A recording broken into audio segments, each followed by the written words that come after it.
Good morning. I'll try to be brief because this is, I think, an important panel, like all the other panels, and it's this was supposed to be the last panel, but we had to shift the order a little bit for logistical reasons. Please don't read anything into the changing of the order of the panels. And the purpose of the panel was sort of to think of the deliberations in the previous panels and open the floor after the presentations by the speakers to a more deliberative overall process. Before introducing the speakers, let me just say a couple of words, or maybe I'll introduce the speakers first, and then I'll say a couple of words just in way of a couple of remarks to start the discussion, and then we listen to the speakers. The three speakers today are Bassam Haddad, who's the director of the Middle East Studies Program and teaches in the Department of Public and International Affairs at George Mason University. He is a visiting professor also at Georgetown University, and he graduated from Georgetown. He's the author of Business Networks in Syria, The Political Economy of Authoritarian Resilience, which came out from Stanford University Press in 2011, right in time. And I bet it's selling, Bassam. Bassam recently published The Political Economy of Syria, Realities and Challenges in Middle East report. He has a very rich resume, but I would like to mention specifically that he serves on the editorial committee of the Middle East report and is co-founder and editor of Jadaliya e-Zine. Our second speaker is Joshua Stacher. How do you say it? Stacker. Who's the assistant professor of political science at Kent State University. He's the author of Adaptable Autocrats, Regime Powers in Egypt and Syria, which also came out recently at Stanford University Press in 2012. He's a regular contributor to and serves on the editorial board of MERIP's influential Middle East report. Stacker has made media appearances and written commentary for NPR, CNN, BBC, Al Jazeera, Foreign Affairs, and Jadaliya, amongst others.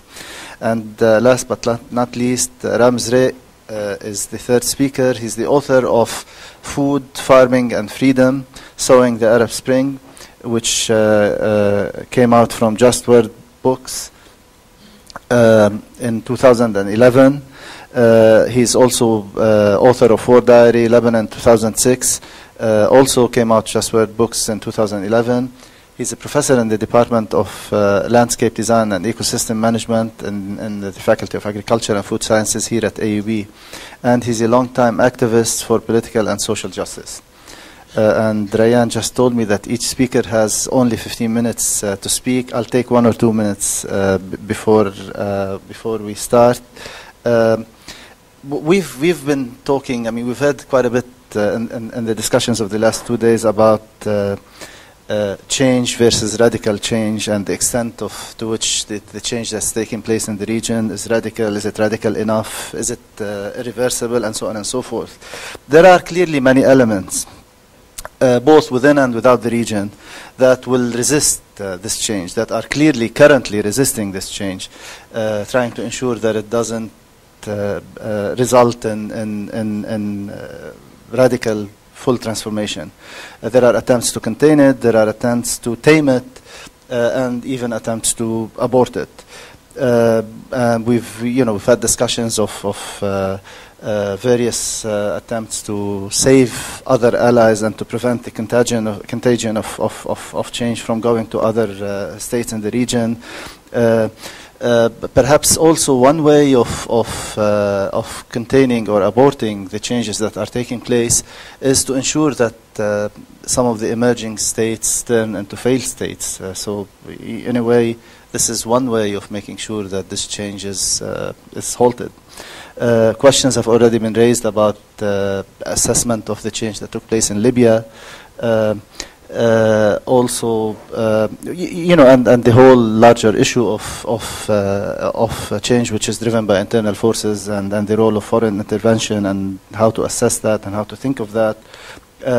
References have been made many times of to SCAF and the role of SCAF and the military, more generally, more broadly, the role of the military and the need for reforming military institutions and the negative role that the military can play in preventing the transformations from reaching their desired conclusions. However, what I would, to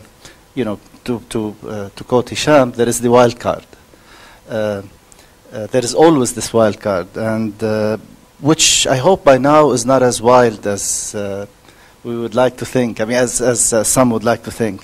I mean, we've had a year and a half to start thinking of this wild card as a constant in the current formulas. A year and a half, this wild card wasn't on the map. We were not, none of us was thinking of it. Maybe some were, some visionaries were, but most of us, analysts, experts, even the public, were not thinking of this wild card. And this wild card made, played a major role. In fact, was responsible for the changes that we're seeing currently. So what I would like to say is that this wild card is not a footnote, Issam. It's more than a footnote. There is, we have all of this discussion about the problems in Egypt, but there is still this wild card. No, I know you're not. But I would like to underscore that this wild card is what brought us here today. And it is a card that we didn't think of a year and a half ago. So while it's important to complicate the picture, I think it's important also not to complicate the picture to the point of obscuring the obvious. And the obvious is there are fundamental transformations underway in the region. And I would agree with Dr. Bahjat that we are living through great times. And I think to the extent that we can contribute to this process, it's our role to make sure that these great times become even greater, that they are successful. And probably the most important change that we're witnessing is that there are new agencies. There is a new agent. There are new voices. I mean, the people have now voices that they didn't used to have previously. There are hitherto disenfranchised communities that are now having an important role in shaping the destiny of the region. So with these remarks in mind, I will now turn the podium to our speakers, please. And we'll start with Issam. Thank you all for being here, and thanks to the organizers for inviting us. My talk will be on Syria, the Arab uprisings, and the political economy of authoritarian resilience. It's basically a longish talk, so I will read so I don't go over. For those of you who were expecting something on Syria that involves Shabiha and Mundassin, this is going to disappoint you. It is not going to be about the polemics. I'm hoping that we could discuss some of the specifics of the dynamics of the uprisings in Syria in the Q&A. My presentation instead examines some of the causes of the Arab uprisings that have been given short shrift or that have been caricaturized in the deluge of literature on the topic. The emphasis will be on the Syrian case. The stalemate in Syria at this time, is indicative of a need for a more nuanced and multifaceted analysis of the causes of the revolt and why it has been stalled in various ways. And I hope to focus on this a little bit more in the Q&A, more so than in my presentation. My presentation concludes by foreshadowing the shape of things to come in terms of the continuity of similar political economic formulas across the region, and that's irrespective of who remains standing after the uprisings. In plain English, I will be talking about the political economic background to the Syrian uprising, particularly the relationship between the state and the upper crust of the business community, and how their economic policies generated mass social discontent over the past 2.5 decades, over and above the factor of authoritarian rule.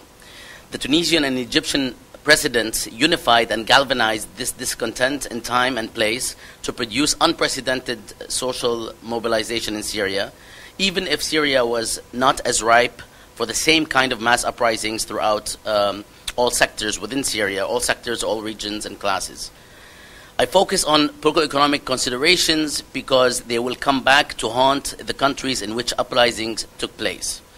Once the dust settles, and notably after electoral and constitutional battles conclude, and once the need to rebuild and reconstruct these economies emerges, we will see a return to the same institutions, processes, alliances, and individuals that produced the mass content to begin with, or that had a big share in producing them. Neoliberal prescriptions will somehow re-enter from the back door in all likelihoods. This is largely because the same global political and economic structures and linkages are still at play, and you can't just wish them away in the name of revolution, uprisings, or even in the name of completely democratic elections. Here's where many begin to fumble. There is an assumption that neoliberalism is a cliché of sorts. Clearly, the term is overdetermined and overplayed. However, often it is considered something that is imposed from above, only imposed from above as a package, a choice among many offered to faceless and classless societies. In reality, neoliberal policies reflect a particular configuration of interests. These interests stretch from global systemic ones associated with the dominant mode of production to local, social, and class interests. Both kinds of interests, to make a long story short, local and global, operate over and above ideology and regime type. Hence, communist China is increasingly one of the champions of neoliberalism, at least in terms of utilizing its tools. Syria's case is instructive here. As opposed to Egypt, Jordan, and other developing countries, Syria voluntarily adopted the same neoliberal policies that were more or less imposed on others. The principal reason is that these policies comported with the new alliance of power and capital in Syria between state and business, an alliance that effectively replaced state-labor relations and populist coalitions. In short, neoliberalism, therefore, can survive the Arab uprisings, even if it contributed to them, so long as we have the same political economic alliances at work. More controversially, neoliberalism has served two contradictory functions. On the one hand, neoliberalism buttressed authoritarian rule as these regimes were moving away from mass populist politics in the 70s and 80s. On the other hand, such a move, including its accompanying economic policies and social alliances, played a major role in prolonging the short to medium-term shelf life of some of these regimes at the expense of fermenting mass discontent in the long run. There is no determinism here. Questions of resource management, strategy, and external alliances play a role in mitigating the trajectory and effects of neoliberal policies. What remains, however, is a persistent global structure of incentives that is largely mirrored locally. For instance, if we are to use the Egyptian example, we can observe that, if I may, Hisham, talk about Egypt. Islam. If we are to use the Egyptian example, we can observe that much of the forces that governed the previous era in terms of power and capital remain standing, some say lurking in the background, waiting for the moment when the time comes to rebuild Egypt or reconstruct Egypt in the post-elections and the post-constitution period. Thus, again, neoliberalism is likely to survive the uprisings, even if the new, more open politics in countries like Egypt and Tunisia will pose a bit of a challenge to it. To sum up, so far, little systematic attention has been given to the interaction between political and economic variables in addressing the uprisings, and even less to the particularities of every case and their political, economic, legal legacies and trajectories. Hence, field research is crucial here. To complicate things further, even some of the political economy approaches that have been used actually have been quite static. That is, they stopped at talking about social and structural factors, but failed to connect these levels of analysis to the empirical fact of mass mobilization. Mass discontent is not automatically translated into mass mobilization. Structuralist arguments that are not supplemented by strategic levels of analysis and argument remain inadequate. There is obviously no time to make all the connections here, but we'll try as much as possible and hopefully more in the Q&A. As much as we'd like to consider the region or the Arab world a unit of analysis or one unit of analysis, we really must go beyond that and address these cases individually by understanding the limits of commonality and the domino effect. Once we've established that there's a unity of sorts, there's a domino effect of sorts, I think we should begin contemplating the end of the commonality and move to discuss these countries as separate cases, not at all levels, but at various levels. I will examine briefly the growing relationship in this brief presentation, the growing relationship in the past few decades between the political and economic elites in these countries that are undergoing mass uprisings, notably Syria. This nexus of power pervades most global political economies, but produces deleterious effects to the extent that the context allows this relationship or this collusion to wreak havoc with questions of resource allocation, policy formulation, and wealth distribution. One must caution against the emphasis on such factors as singular causes for the uprisings. I am arguing here that this is a necessary but insufficient cause of the uprising. So we are not looking at a reductionist approach. We're just trying to emphasize, or I'm trying to emphasize, the importance of this dimension, without which it's difficult to understand adequately the background of the uprisings. On the face of it, and to condense the narrative here, the nexus of power between the political and economic elite in Syria since 1986 produced increasingly exclusionary economic policies that had very damaging effects on economic sectors, social classes, and geographic regions. The social and economic effects of this nexus of power have been all too clear in the years before 2011. Economic reforms have led to the dramatic reduction of redistributive policies, including welfare subsidies and job provisions and so on, that have otherwise compensated for the failure of the market or the economy. The incremental and not so incremental goring of workers and labor interests in the private and public sectors is another outcome that can be easily traceable to policies and political decisions associated with the new elitism. These are just different words to describe the relationship. Rights, rules, and regulations increasingly favored business at the expense of labor at a time, as time went by, starting in the 1970s, officially or unofficially. Through the 1980s and 90s, trade unions, peasant federations, and labor organizations in countries like Egypt and Syria and beyond were increasingly co-opted by corporatist systems of interest representation.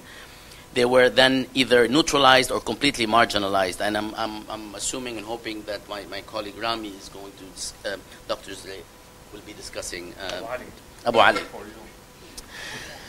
Perhaps most significantly were the socio-economic implications of the new elitism that vehemently emphasized urban development at the expense of the neglected countryside and its modes of production, and emphasized non-productive economic activity characterized primarily by consumption. The increase in shares of the tourism and service sectors at the expense of manufacturing and agricultural production associated with land reform laws and other regulations produced different kinds of needs in society that severely undermined development. The outcome of all of this in the case of Syria can be summarized by discussing the dual polarization in that country. After 25 years of economic policy that favored the business communities and the urban metropolitan cities there, we ended up with two forms of polarization, social and regional, especially after 2005, when Bashar Assad, the president of Syria, as most of you may know, announced what is called the new social market economy, which is basically an odd and a bit of an awkward mixture between market and state-centered economic policies. Now, this dual polarization in the case of Syria, I'll try to be as brief as I can, is a function of these several years of economic policies based on this nexus of power between political and economic elites. It produced vertical and regional and horizontal polarization. Vertically, it produced a serious polarization between those who have and those who have not, basically, in the crudest form put right here. And then at the horizontal level, it created serious disparities between development and everything in the countryside and in the city or urban centers. These two forms of polarization had the most deleterious effects on the countryside because actually they suffered from both kinds of polarization, and hence it is no wonder that the uprisings had their origin in the countryside, are more intense in the countryside and the smaller cities than elsewhere, at least throughout the first year of the uprising. That is, in many ways, an explanation that I think, without understanding this background, will be lost, or will be just considered a generic issue of, the poor versus the rich.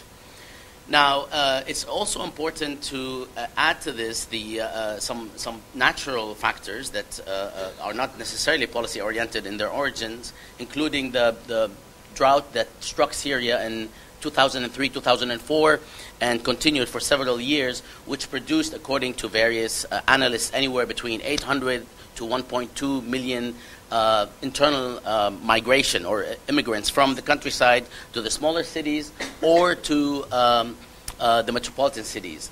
The metropolitan cities, specifically Damascus and Aleppo, were able to absorb a lot of this migration because of their higher standard of living, lower unemployment, and better infrastructure. Those that did not have these characteristics, including the smaller cities, including Homs, Hama, Latakia, Daraa, Idlib, and so on, and less so northwest Syria, were not able to absorb this migration. And that had a tremendous effect on how this uprising is actually taking place on the ground. And it explains a lot of what we are seeing in the case of Syria. Now, also we have to understand that Aleppo and Damascus were able to maintain some sort of a semblance of stability in the early part of the uprising as a result of the class structure there and as a result of the inflow of capital after 2003. 25 minutes, that's great. From Iraq, which actually buttressed Aleppo and Syria and Damascus to the point where Damascus became the sixth most expensive real estate capital in the world. Now, I'll move on to a very quick concluding comments that have to do with some of this, and really hoping that we can address some of the details in the Q&A. It is erroneous to place the causes of the revolutions and protests squarely on these political economic variables, which is not the point of this intervention. However, one cannot understand the depth, breadth, and magnitude of the revolts without reference to the effects of these policies and their agents. The problem of development is not simply about rules and markets and will not be resolved as such.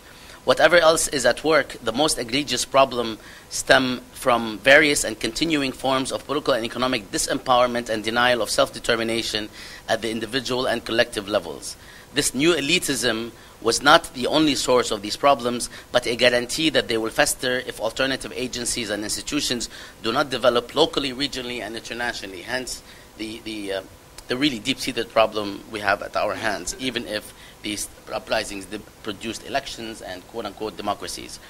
In any formula in the future, it would be erroneous, again, to assume that these business interests and their social carriers are going to revert to a preference for social justice-oriented economic formulas, even if a populist-leaning leadership emerges out of the uprising. We are likely to see a creeping back through various avenues of the very same capital and interests that gave rise to the social polarization in the first place, except with better packaging, nicer emballage.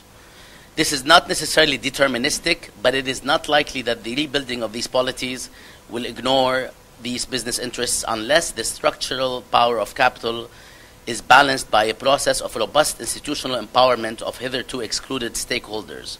Based on any cursory observation of the Syrian, but more so the Egyptian scene, this is not likely to be on the horizon. Okay, I'm finished.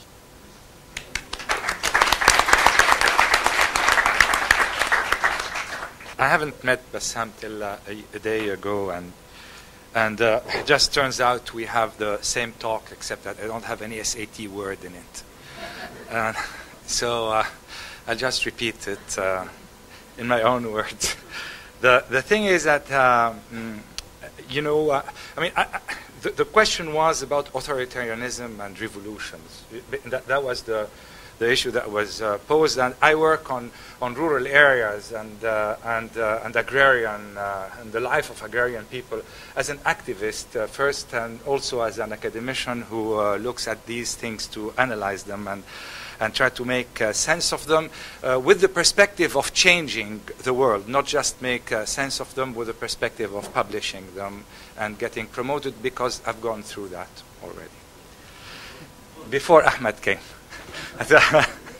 So say I'm so say, I really wanted to talk a little bit from a perspective of the people I commonly work with or I go to meeting with, and of course I don't talk to everybody, and there are people with a variety and a multitude of different perspectives and life stories, but there are a few archetypes For example, if I'm a farmer in Fayoum and I have access to 10 fiddan that I rent from someone who lives in Cairo and who's inherited that land, and I plant them with barsim, and I live in 2 rooms with a zinco, roof, and my kids do not go to school. I'm pretty much an archetype of that situation, and I have gone and been in villages in the area of Fayoum where most of the population lives like that.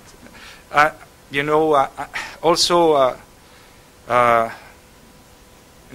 also a woman from Al Jabin, which is in the Yemeni highlands. And by the way, I want to take here a little.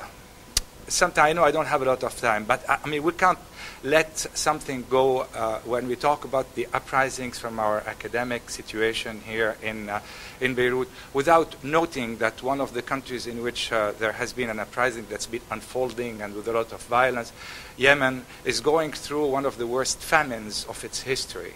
And while we see a lot about Yemen on the uprising, today this same country that we talk about in the change and Ali Abdullah Saleh being ousted is going through a tremendous, a terrible famine that is equivalent to what we have seen in Somalia, just so that the people who are interested in the academic of the uprisings also get their feet on the ground in that, and that includes myself. So if I'm living up there, I tend to a cow and to a couple of terraces planted with khat, and my husband works as a cleaner in Al-Hudaydah.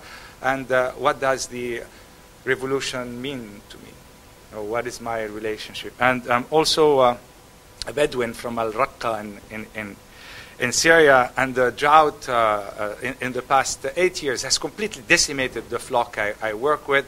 And I move from place to place, and now for the past 2 years I've been in the Bekaa here in Lebanon, scared a little bit about the repercussions that what's going on in Syria, working with my wife and my kids for free, my wife for 6,000 lira a day, picking the grapes that we make the fabulous Lebanese wine with, and I work here and there in masonry and other things. What does the change of the Assad regime effectively mean to me? And how is the change, authoritarianism, revolution, how is all of that going to change my life and that of millions of other people around me? So that's kind of the people we work with, and we don't have a lot to we don't really have a lot to play with in here. Aside from the discussion that we have in this, what's going on the ground is a bit, it's a bit all over the place. And it's all over the place for many reasons. Last year, around this time, I gave a talk. And in that talk was called Feeding the Arab Uprisings. And it was about rural and the rural dimensions of the Arab Uprisings. And I ended the talk by saying, by giving a quote from Amilcar Cabral, who is one of the big revolutionaries of Africa, and who says, every practice produces a theory, and that if it is true that a revolution can fail, even though it is based on perfectly conceived theories, nobody has yet made a successful revolution without a revolutionary theory. And while I admit that one person's revolution is another person's authoritarian regime, we don't seem to have any revolutionary theory that binds together any of those uprisings. Now, let me go back a little bit to justify why am I, what is the point of all of that? The point of all of this is that also for the past 2 days that I've been here, there has been a lot of candor in talking about issues that, sometimes make no sense. For example, we talk about democratization, democracy, as if it was like one entity that's ruled by one law and that has no external interference, as if it was parachuted and unrelated and unconnected to anything, to all the power structure that exists in the world. I mean, and this is an academic milieu and an academic environment. So we talk about when the Arab world will become democratic. What does this mean? It means nothing. I'm sorry, guys, but it actually means nothing. And what we haven't talked about, however, is the whole issue of class. Okay, it's not fashionable anymore. Nobody wants to talk about it. I mean, yesterday somebody tried to talk about colonialism. He was put off, and so I assume that my talk about class is going to be relegated to 2 centuries behind. So I really do apologize if that bores you. But however, you know, I really have to point at a situation, and I have some numbers here that I want to talk to you about, which is that of the agrarians of the Arab world. And I also want to use the Arab world because if you remove the GCC from that equation, there is something that links together. And of course, I know that Libya is not Syria, which itself is not Egypt, and which, of course, is not Bahrain. But there is something that links all of this together. What links them together is that there has been a tremendous and very rapid change, and it has been a total laissez-faire change from an economy that was essentially based on farming and agriculture towards an economy that's based on services without going through anything in between and without even attempting to manage all of this economic change, you know, all of these social and economic change. The result has been that today about 50% of the Arab world is rural. But these are the ones nobody talks about. They have no say. They are totally disenfranchised. This is where most of the poverty exists. Like, for example, give you something like Yemen has about 40% rural poverty, but 80% of those who are poor in Yemen live in rural Yemen. In Syria, for example, the population of rural people is about 45%. But 70% of those who are poor in Syria are among these 40%. You can go on with things like that. The interesting thing, of course, is that while the relative proportion of people who live in rural areas is declining in the whole of the Arab world, the absolute number is increasing because of the growth rate. So, in fact, the problem is increasing. It's not declining. And the other problem is that whichever way, I mean, you understand that the Arab world is certainly the most food insecure region in the world because of its ecological endowment in parts, because of the nutritional transition in other parts, because of policy making in a third part.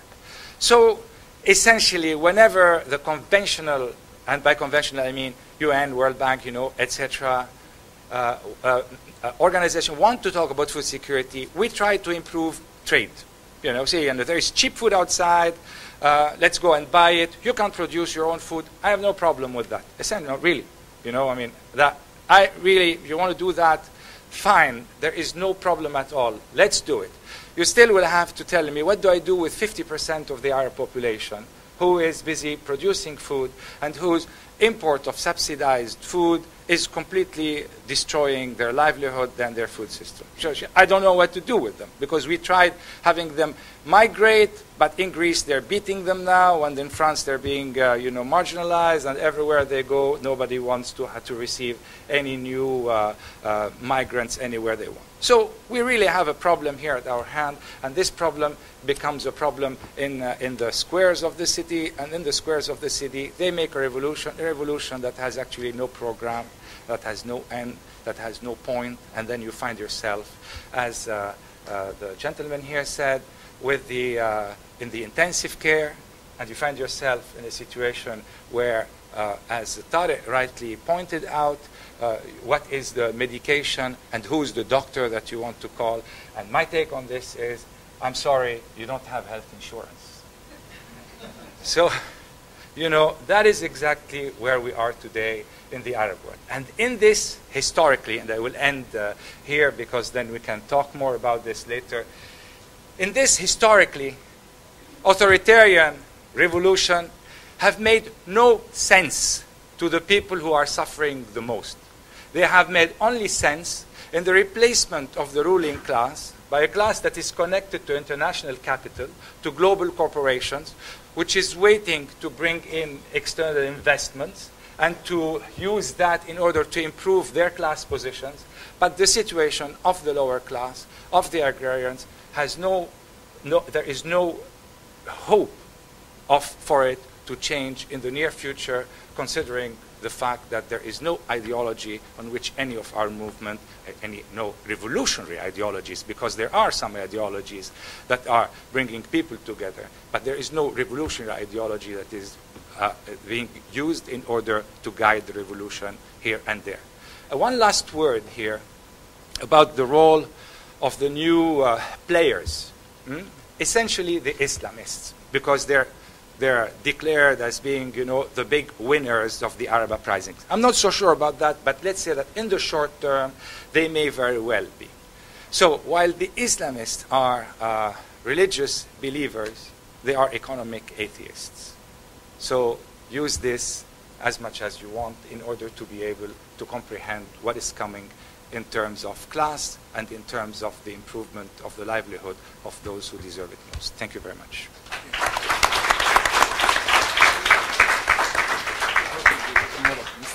Hi, thank you guys for coming, and I'd like to thank, as many of my colleagues have, the organizers here at IFI and AUB for providing such a lively place that we can get together and exchange big ideas. It's been a lot of fun, and I look forward to continuing the discussion.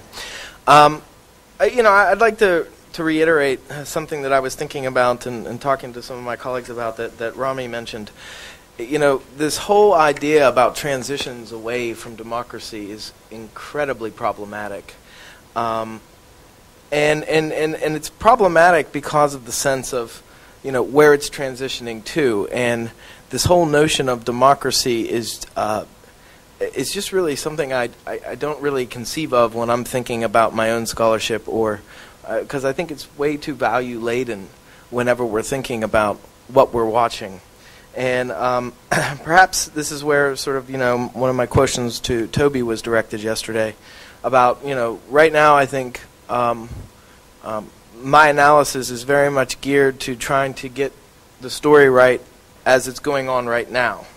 So, in that sense, I guess where I'd like to kind of direct my comments is that probably one of the most influential books that I read in graduate school, and then when I was working on my dissertation, was David Waldner's book, State Building and Late Development. And I think that one of the things that Waldner got right that really resonated with me was that really to focus on the importance of networks of ruling coalitions. And I think that moving forward, whether we call this authoritarian resilience or whether we call this democratization transitions or whatever we're going to call it, I think that that's where a real impact can be made, is by studying these networks, which I think is something Bassam really did well today, even though he was talking more about the business networks. But I mean, networks in these ruling coalitions I think are incredibly important. And so in my previous work, what I was primarily concerned with was sort of parsing out the differences in sort of authoritarian regimes. And the way that I called this thing was sort of autocratic adaptability. And what makes some regimes more able to kind of respond to crises or to kind of get themselves out of a sort of a pickle, so to speak. And the sort of where this landed for me was the idea that if you had centralized executive decision making, and this usually meant that you had the ability to carry out a very disciplined control and implementation by your state bureaucracy. This made you much more able to adapt to problems. On the flip side of that, would be sort of decentralized executive decision making, and this would make it much more of a power sharing relationship. But what this did was essentially it slowed down your ability to kind of parse out and sort of solve problems that were emerging. So obviously my two cases were Egypt and Syria, right? And for a long time, my colleagues in political science, particularly the American political scientists, kept telling me I didn't have any variation on my dependent variable, which is just a fancy way of saying, like, you're trying to explain the same thing with Egypt and Syria, this authoritarian persistence, which isn't what I was trying to explain at all. I was trying to say that in Egypt and Syria, despite the sort of similar design on paper, that they actually behaved quite differently, and that this executive the centralized executive decision-making was what mattered. And the reason why centralized executive decision-making matters is because it empowers elite incumbency. So if we go and look at sort of explaining why Egypt and Syria have looked so different going through the uprisings, the way that we could explain this is that they redisciplined the wildly out of control interior ministry, right, for the last decade of the Mubarak years. And then they ultimately cashed in their golden chip of dumping Mubarak himself. And then what SCAF did is they just inserted themselves into this position as the centralized executive. And so what we witnessed in Egypt wasn't a regime change at all. It was a leadership change. And Syria didn't have this luxury of centralized executive arena, despite the wonderfully written book by Patrick Seal and how much authority Hafez al-Assad, commanded. Syrian presidents since 1970, and that would be Hafez and Bashar, oversaw basically the development of a state bureaucracy. So it was in a much different place for state building. And because it was a weaker state in that sense, what it did is it had to build up state institutions like the party, organizations that reached out into the rural countryside, the military, the security services. And in the process, what it did is it diluted some of that executive decision-making. So whenever Syria runs into a major problem, like the 2011 uprisings which continue to go on, this decentralized executive authority is in no position to kind of adapt its ruling coalition. So it reduces the incumbents and the other members of the ruling coalition to basically band together for regime survival because they understand the uprising as an existential threat. So to put that in other ways, military generals just can't dump Bashar. Bashar just can't dump the security heads. They have to kind of work together to kind of, if they're going to make it. And because of this inability to change, what it does is it leads to a protracted, extended battle with its society. Now, I think that the centralized, decentralized executive authority kind of explains why the uprisings in Egypt and Syria were different from one another. But I don't think that, I think that these are contested notions, right? I think that SCAF, even though it is a sort of in the centralized executive arena, I mean, people are contesting it every day, right? So I don't want to kind of monolithically suggest that the authority Mubarak had is the same authority the SCAF has in these sorts of things. The outcomes in these scenarios are unknown, but I think that one of the important research opportunities that we have is that we can start looking at these networks of ruling coalitions as an explanatory way to understand what the incumbents are trying to do, or the ways in which the incumbents are trying to reestablish networks of hierarchy over these societies. I don't anticipate that societies will sit back and just accept this. I think they will contest this. I think it is a wild card. But I think that if we put this in terms of Las Vegas, the incumbents are the house, and the people are the people that go in and gamble. So it's not a 50-50 split where you have the same odds as the house. Incumbency carries with it some privileges, which doesn't also mean that they can't mess up or make mistakes or these sorts of things. So in terms of research, one of the things that I've tried to do to help clarify my own thinking on this is to very much focus on who's doing the acting, what is the action, and who decided that action. And I think if we kind of put it in these terms, it really helps add some conceptual clarity to exactly what we're witnessing, rather than speak in sort of ambiguous terms like the state or SCAF or the regime, right? Because if you say, that military trials are being used in Egypt, who's allowing those military trials to be used? It adds a bit of conceptual clarity that I think helps. So getting back to this authoritarian resilience and revolutions and durability or democracy or whatever we're going to call it. I think also here that there's another research opportunity, right? For far too long, one of the charges against Middle East studies has been that we've been way too isolated in our own little worlds. And I think that, our own little part of the world. And I think that there's other cases that are incredibly instructive for us to think about. There's almost a built-in assumption that a transition means a change, right?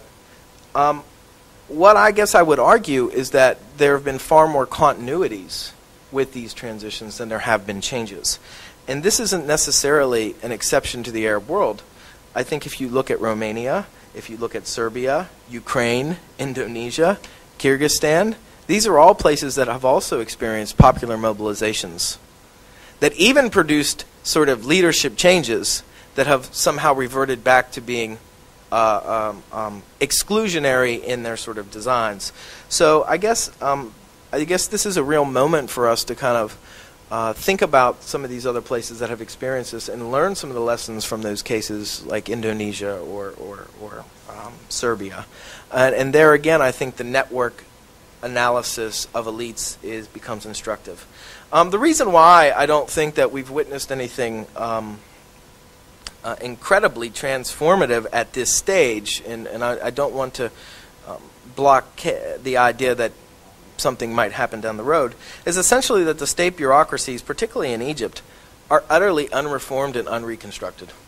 State media, state security, these things operate in much the same ways that they did. And we witnessed whenever the sort of vote went out for Ahmed Shafiq last week in the first round of the presidential elections.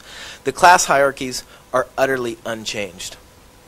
In fact, Jessica Winiger wrote this beautiful piece in Merup last year, where the first thing, after they remove Mubarak from the country, right, he steps down, the first thing they do is they start putting up signs in Tahrir, basically reinforcing the class hierarchies.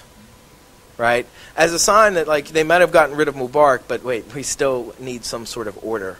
And order by nature is not democratic. So, and I think that there's also been operational discourses at work. Whether we're talking about, these Fit-Awaya protests, like the special interest protests that we've seen in Egypt, or as well as, the Tantawis often repeated, the wheels of production need to keep moving. When they say that, that means that people have to be underneath that wheel as it's crushing them, as the wheel moves on.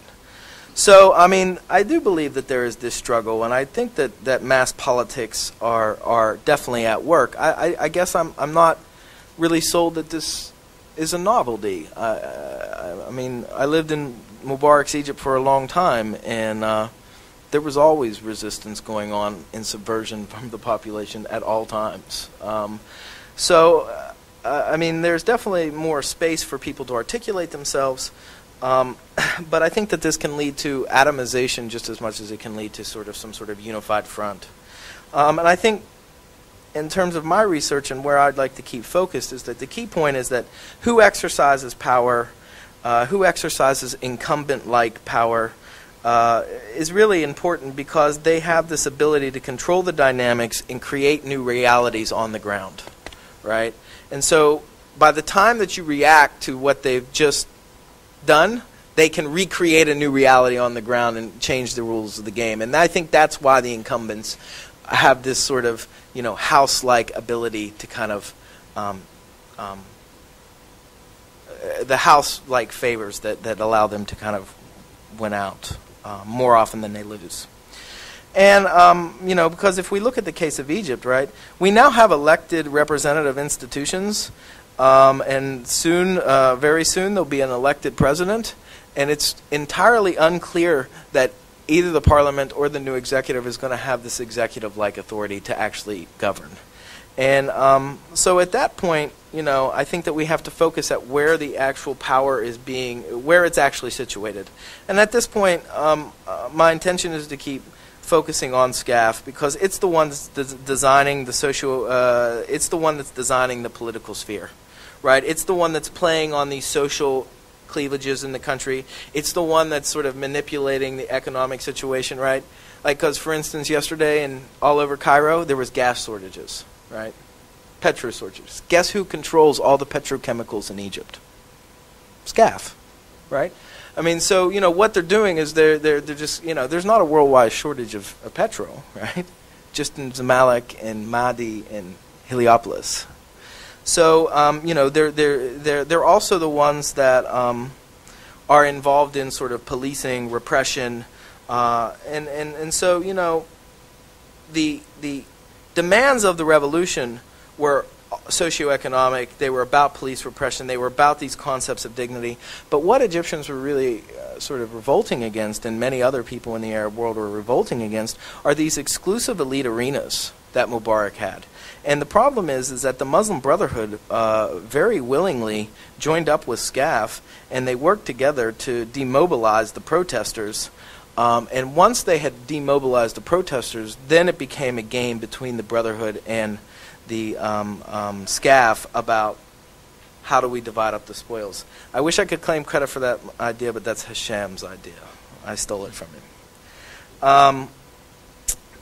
So, you know, because of this exclusive elite arena and because of SCAF's position on top of this centralized hierarchical authority, it maintains this ability to manage, manipulate, and play on these social cleavages, which, again, help advantage it and give it options when it's ruling. And it's this incumbent-like authority that leaves it to have the ability to set the agenda, to maintain options, to subvert, hijack, slow down, and create the reality of the transition. And what that means more often or not is that repression is moving into new areas of society that it previously wasn't under Mubarak, right? So if we go to Egypt and we look at sort of all these new areas where people feel like they can talk and they can speak, you could also make another case that Egypt right now is far more repressive than it was under Mubarak. More violence is being used now than even under Mubarak. Right, and the one point, you know, even if it's not sort of, you know, the images of the violence in the streets or in the squares of Egypt, I mean, the easiest one is in 30 years, Hosni Mubarak used 2,000 military trials against civilians. In like 5 months after the military took over, 7 months, the military used 12,000. Right, so I mean, you know, there's this whole militarized aspect of what's going on in Egypt that is far more violent than even under the Mubarak years. The Mubarak years just looked and felt repressive. Okay, and so I'll just finish up really quickly. In terms of, you know, one last thing. So there's this whole framing that these uprisings are national events, and I guess where I would like to see some research being done, or where I've kind of started taking my own work with sort of political economy of the transition and whatnot, is looking at these external contributors that attempt to help counter revolutionary forces in the region. So I'm very interested in who's investing and what business partnerships are being made between outside forces and particularly military companies in Egypt. Because they now have a monopoly of capital, because they've eliminated their competitors. They use the revolution to eliminate their competitors. I'm also very interested in the very close study of the policies coming out of Western capitals and regional capitals, because I think they matter, and I think that they're in collusion with maintaining these class hierarchies and maintaining these systems. So I think that, like, we think about capital in a transnational way, right? We all talk about capital flows, right? They don't know borders. Well, I think that you can say the same thing about power, class, repression, migration. And so I would just kind of challenge us to get a little bit more sort of nuanced in our understandings of these things and kind of look at these things. And lastly, you know, I've been really influenced by a lot of the work by Partha Chatterjee on this, where, you know, the politics of the governed. Right, where he kind of says, like, quit thinking in national terms. Like, you're either governing or you're being governed and manipulated, and you should make those linkages across your national boundaries to people that are governed like you, because the people that govern you make those connections in order to kind of keep going. So I would think that. So yeah, that would be my contribution. Thank you so much for listening.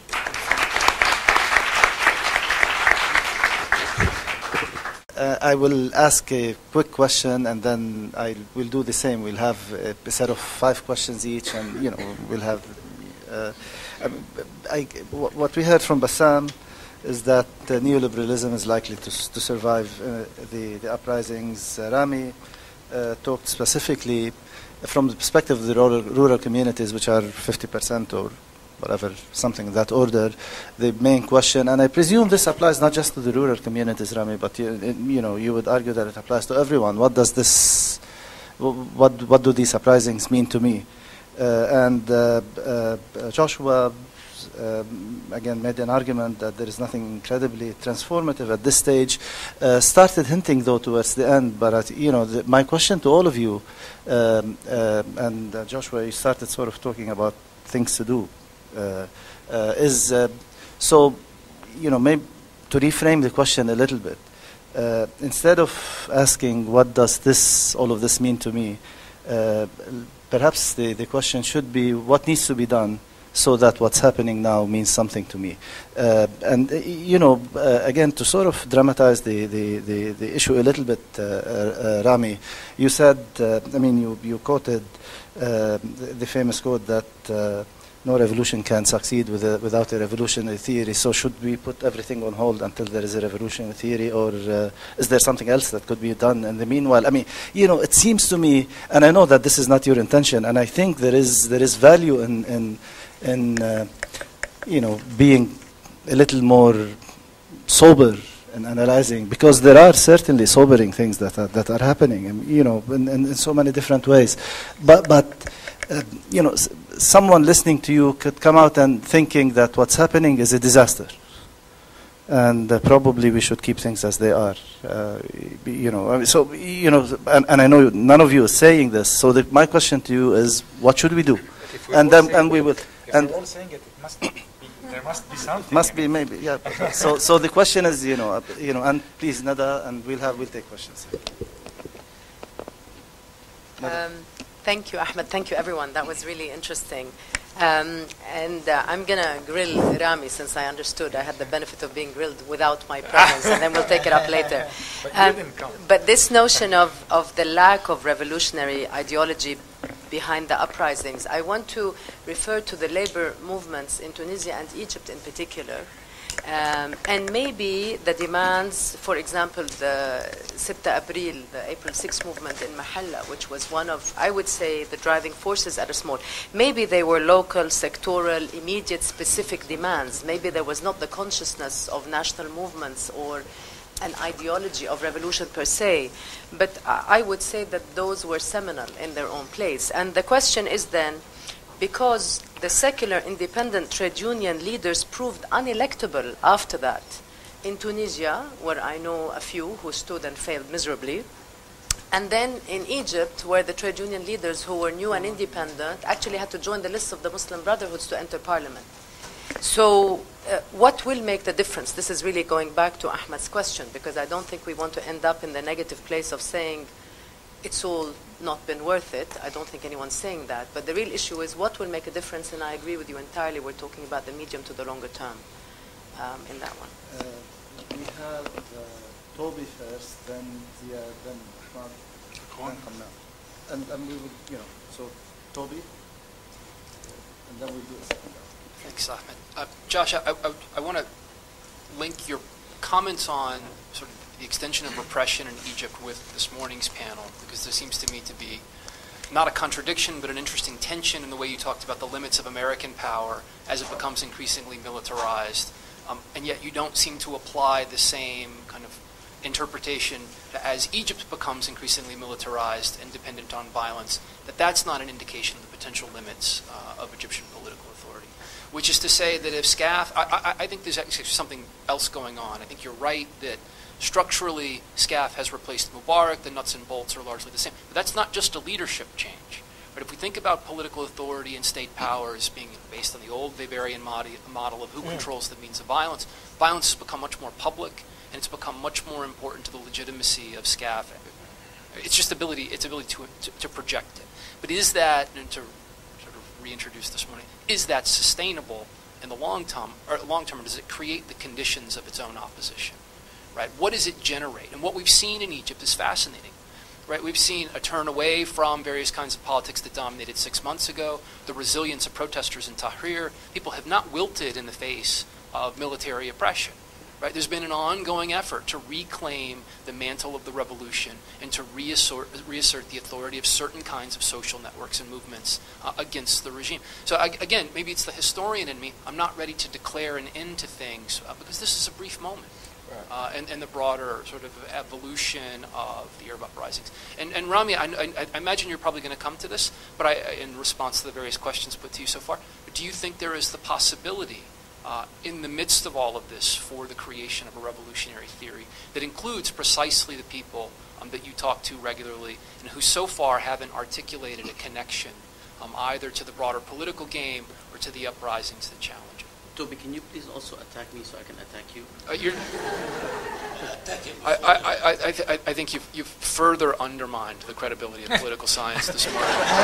So, frankly, I have nothing left to say to you. We will do it around. We'll do it around. Now I have Ziad and then Ahmed Al-Qamran. We'll give the speakers a chance to respond, and then we'll do another round. Thank you for all your comments. And building on what Professor Dalal was just saying, I'd be curious to hear in your opinion, so what has changed and what hasn't changed? And when you talk about what has changed, I mean, I think we're applying kind of a normative lens where we're trying to say everything is still the same, meaning nothing good has happened. But clearly, even in the pessimistic view, there's a lot of change going on. And so I'd be curious to hear, what has changed in your view that merits, attention either analytically or some kind of optimism or celebration, if you will, however muted. And then related to the question of revolutionary theory, and talking about what Bassam said is people conceptualize neoliberalism as one of several options. For Rami and Bassam, so what's the out? I mean, if we can try to, is it a return to ISI, import substitution industrialization in terms of a development strategy? Is neoliberalism the only game in town? And the alternatives are only previous models that in various ways have proved to be discredited?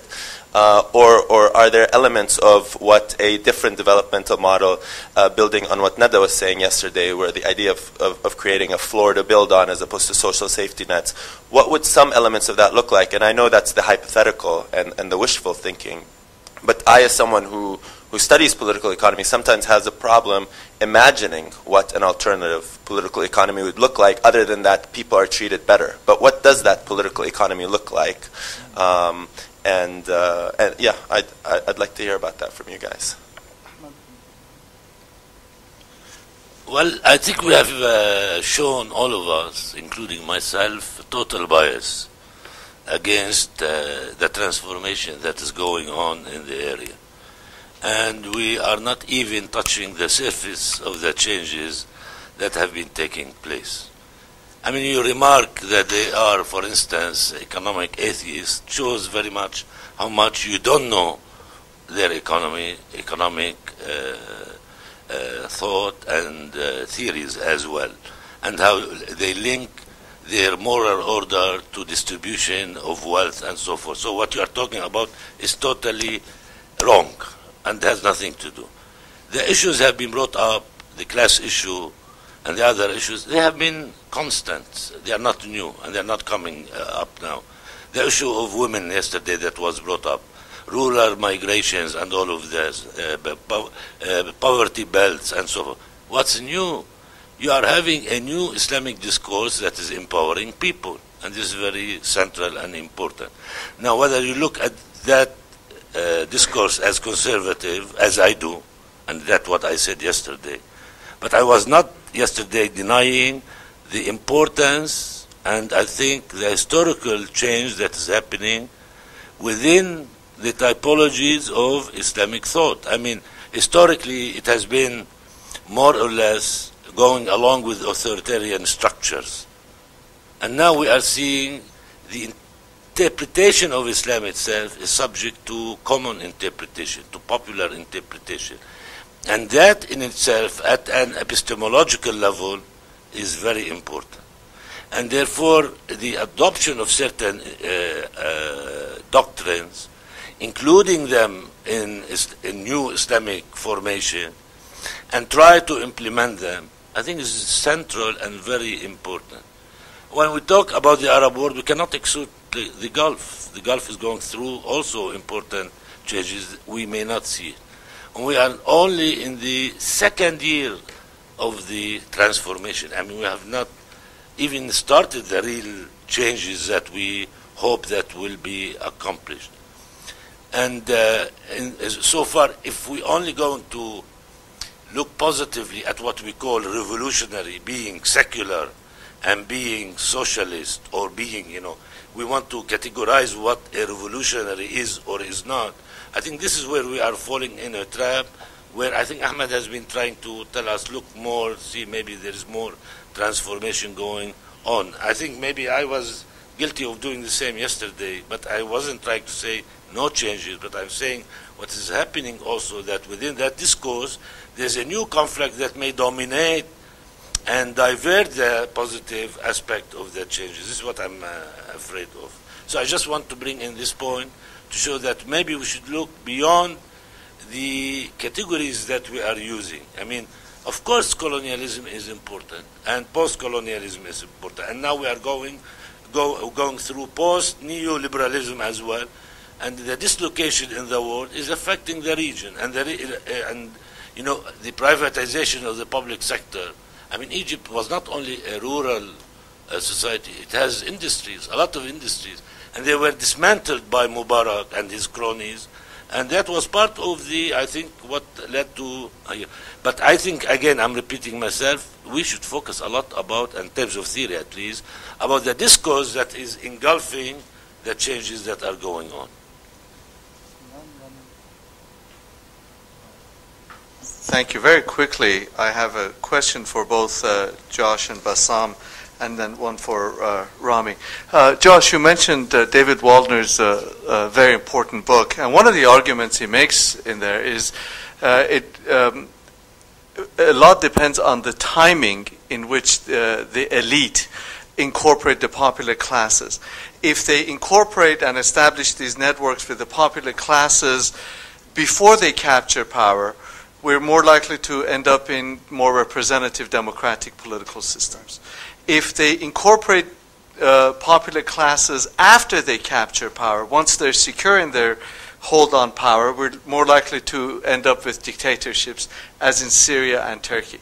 So looking into the crystal ball, you and Bassam, what do you see moving forward in Syria?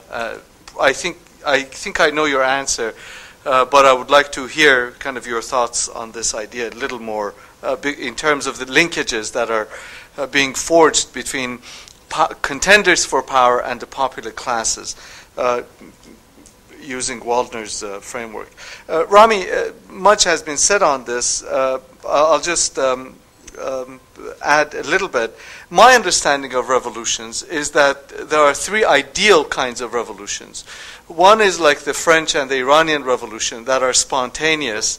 They don't start out as revolutions. They start as structural difficulties that incumbents face, and those difficulties create political space, which then give rise to emerging opposition groups whose ideas then become the dominant discourse and narrative of the revolution, whether it's Robespierre or Khomeini or whoever. So these are revolutions that do not start out ideologically or theoretically to begin with, which is what I thought we're seeing in the Arab world right now. The other kind, the other opposite extreme, are what you might call planned revolutions, where wannabe revolutionaries get together in a room, decide on a platform and a set of ideas and a set of means to go and overthrow incumbents of power, as we saw in China, Cuba, elsewhere, that have a ideology and a preset theory. And we're not seeing that. So I wasn't sure what to make of your discussion of lack of theory. And then you mentioned Islamic economics, and this is something that Ziad mentioned. If you look at the one group of Islamists who did capture power in Iran, right, in 1978, 79.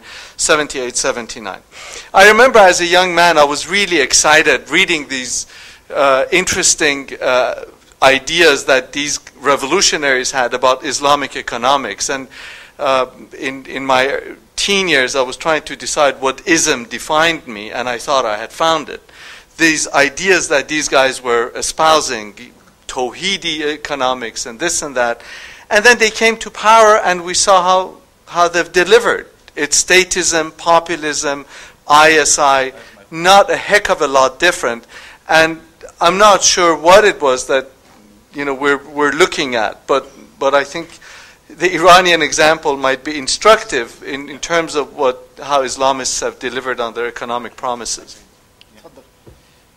I mean, can I start with this one? Do you remember, if you grew up in Iran during the time of the revolution, do you remember this huge placard with Khomeini's famous slogan, "Economics is for donkeys"? Okay, I think the point is made in here, with all due respect to Ahmed. Okay, that's the, there is not one single type of Islamists.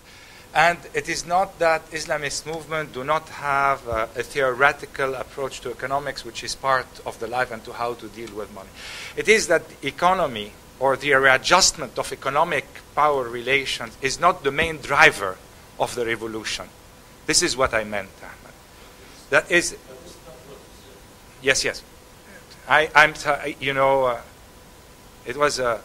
It was a facile analogy between religion and atheism. That's essentially it. It was the word that drove me and not man. And you're right to point at that.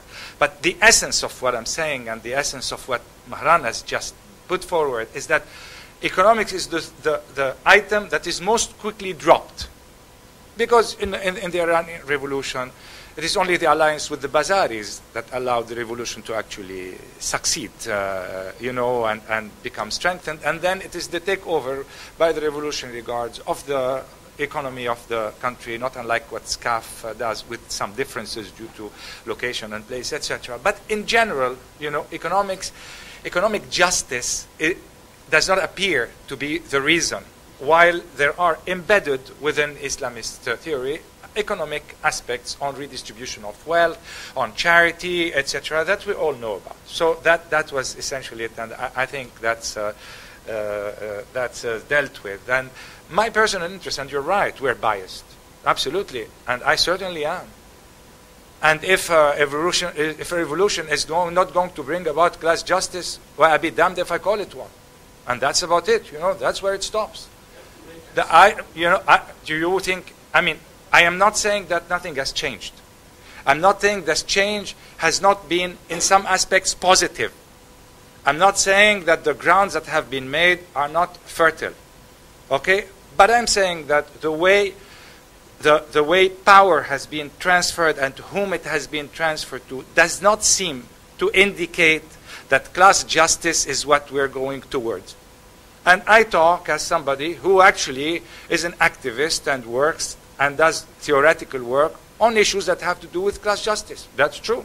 And I am certainly biased. And I won't call a revolution anything else, even if there's change. So that, our bias is not something we have to be ashamed of, even if we're academics. So what? So that's the issue about the bias and stuff. About the issue of revolutionary theory. Okay, it must be clear to all in here that I actually speak from the left, and so just in case there was any, just in case there was still any, so we can YouTube this and no, but it's important for me to make this distinction, because when we come to the issue of theory, what the left can say is we need a theory, and if the left is true to itself, it has to say, and we don't have one. Okay, and that doesn't mean that we should not be working on it. If I remember well, what we write in here is research initiative. That's right.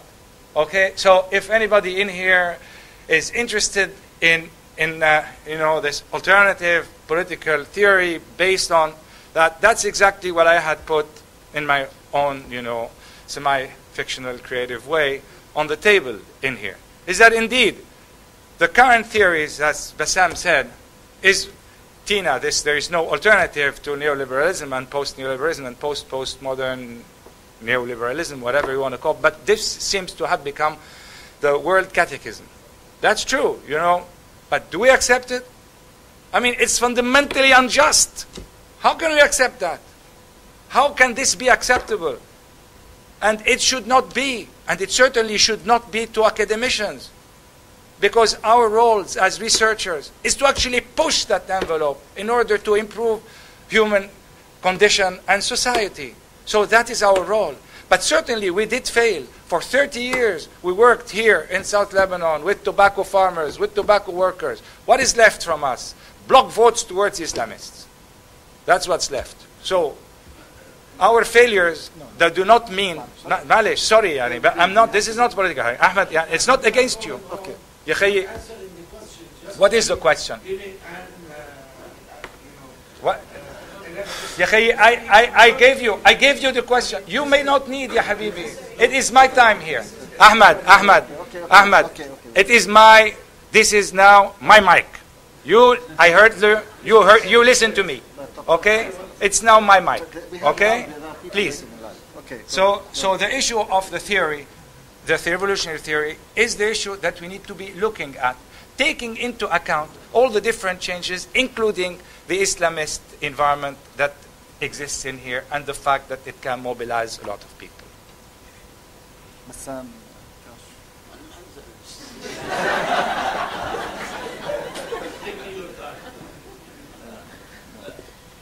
I hate Toby. That's my response. Toby or not Toby?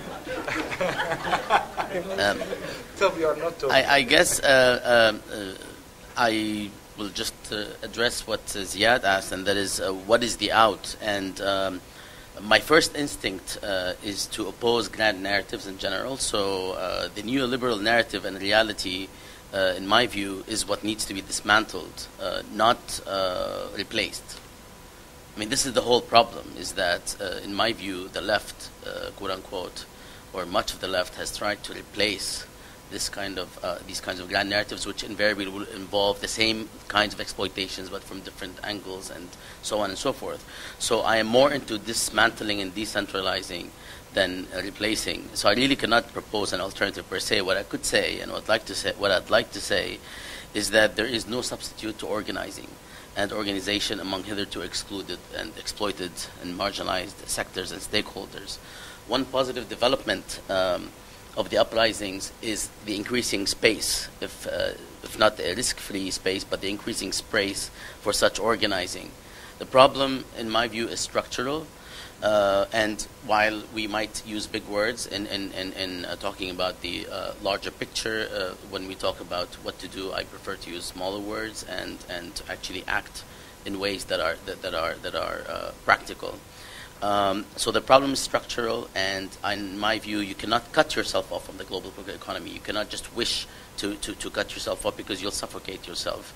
What needs to be done is to re-engage an inescapable global economic and political structure based on creating organic social blocks. I mean, I know this sounds like reminiscent of something from Gramsci and elsewhere, but it is inescapable that we need, or those of us who believe in creating something better, they need to create an organic social bloc that can withstand the onslaught of neoliberal economics locally and globally. And this is why there's no substitute to organizing and mobilizing on the ground without necessarily always thinking about these large narratives based on the interests of the majority of those who are excluded or exploited or in some way harmed. And it could very well be that electoral politics is part of this effort. I don't think we should knock down electoral politics as a conspiracy of sorts. But in that sense, the response to this big question of what's the alternative is, I don't think there is a response. And if there is a response, it's wrong, because it's going to involve some of the same problematics.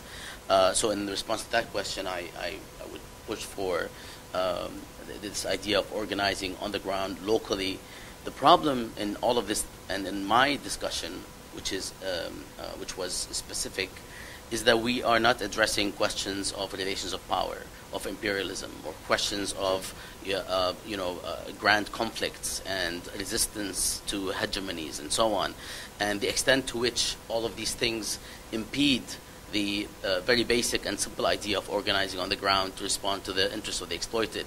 And I think the connection between the two in the region is so severe that it explains in reality why it has been, or the region has been, sort of among the latecomers to this process of revolt against centralized authority, because this centralized authority is connected to a global political and economic structure, whether it's IFIs or the United States, in ways that makes it very difficult to do what might be much easier in Brazil.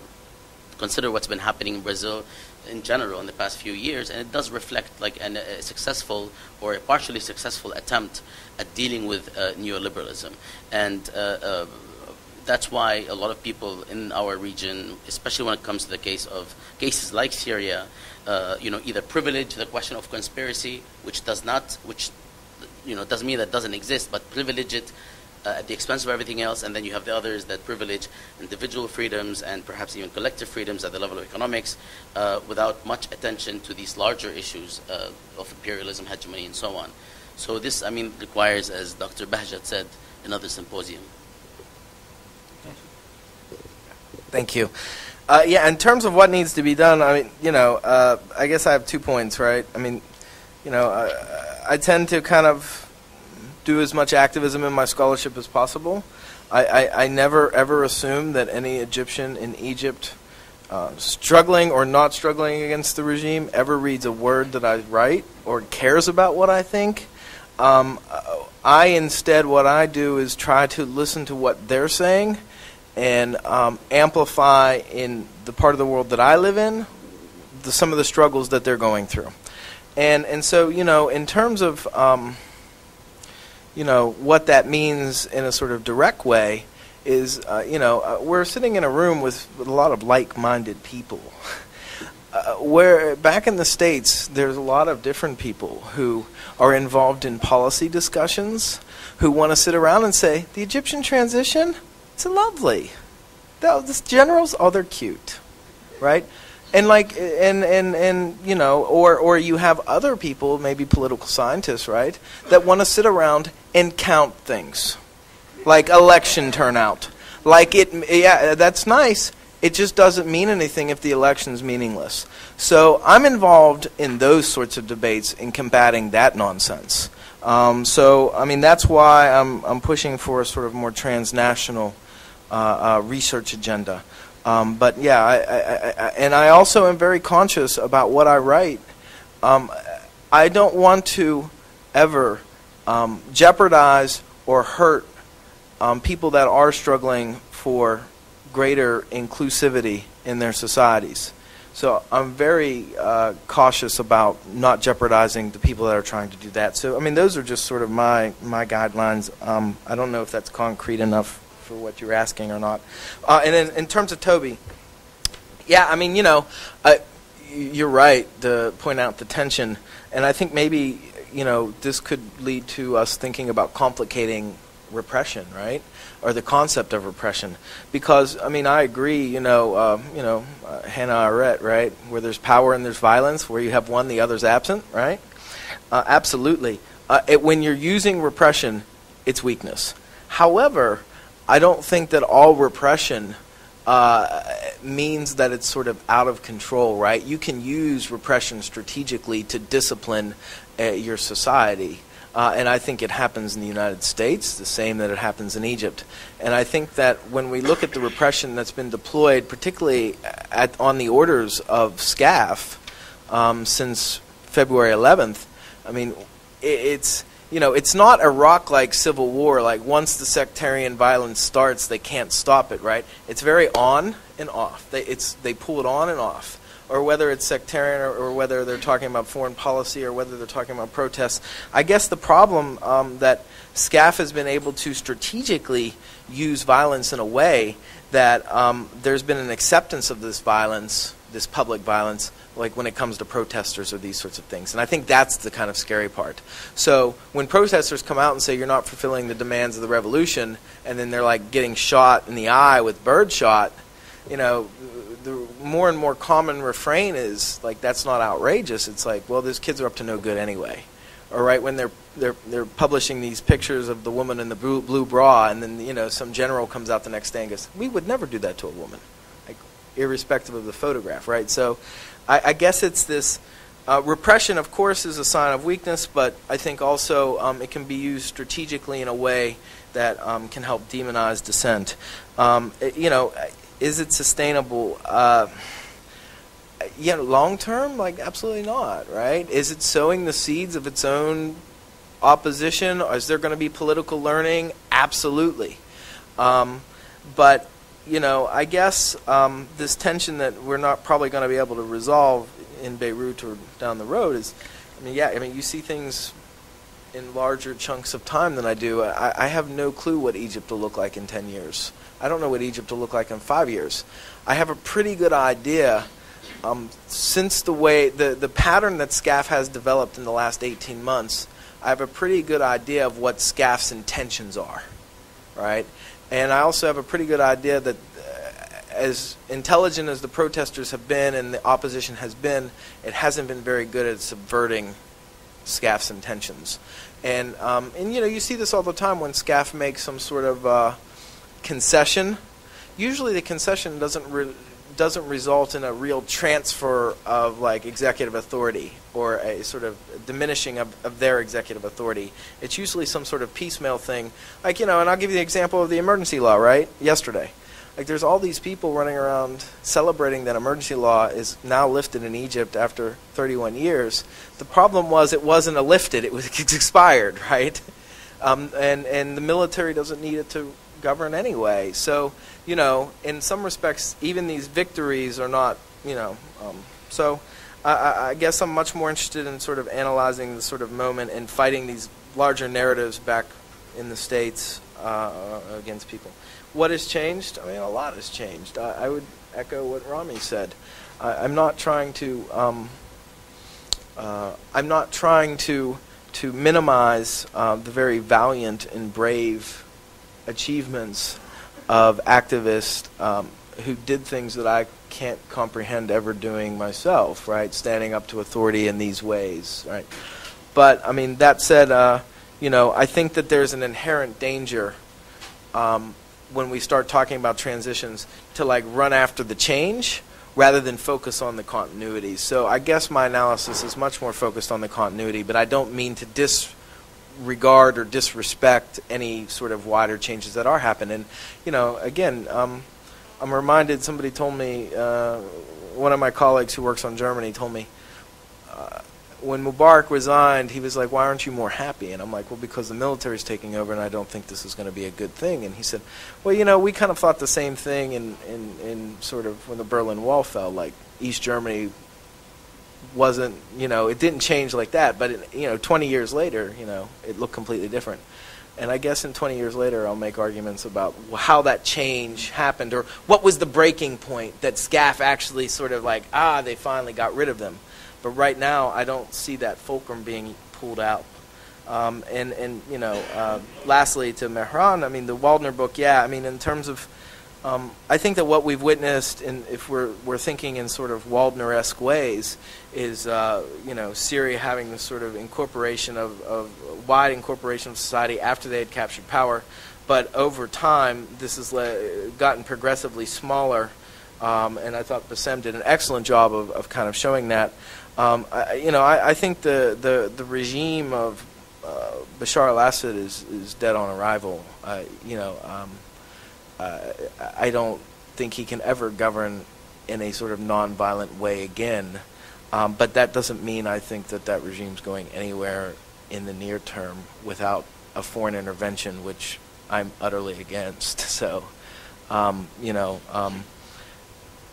there may be an attempt to kind of expand out that coalition and kind of bring more people on to help stabilize, but I think this is why the network analysis is kind of so important, and kind of it's really funny, you know, political elites, whenever they're sort of including people and excluding people, they're really showing you with actions what they're doing, rather irrespective of what they're saying. So I guess that would be where I'd focus. Sorry for taking so much time.